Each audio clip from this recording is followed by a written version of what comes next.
Inside, I'm Natasha Shamaskar. Education holds the key to economic growth and social transformation.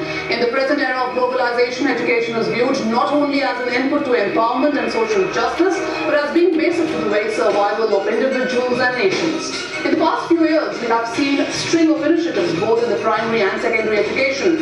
Most importantly, the Right to Education Act enacted by Parliament. But what does it mean for the overall education system? In this edition of Insight, we are asking our panelists how urgent the demand for educational reforms is and what constitutes a good school education for a child. What is the present state of school education in our country? What it takes to have uniformity in quality education?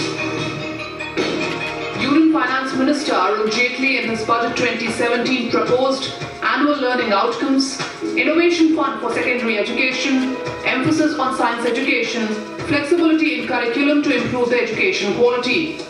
He also proposed to set up a national testing agency, which according to him will free CBSE, AICTE and other premier institutions from these administrative responsibilities.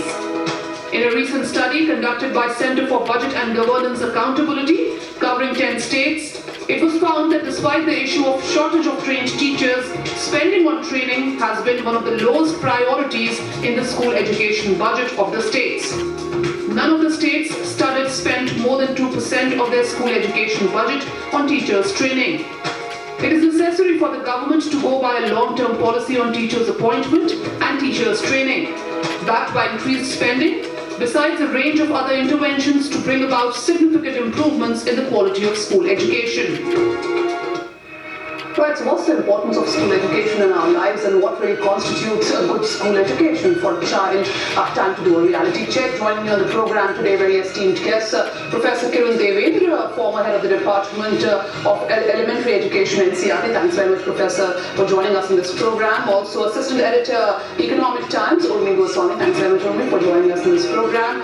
President Savodi and educationist Lalita Rijha. Thanks very much, ma'am, for joining us in this program. Questions?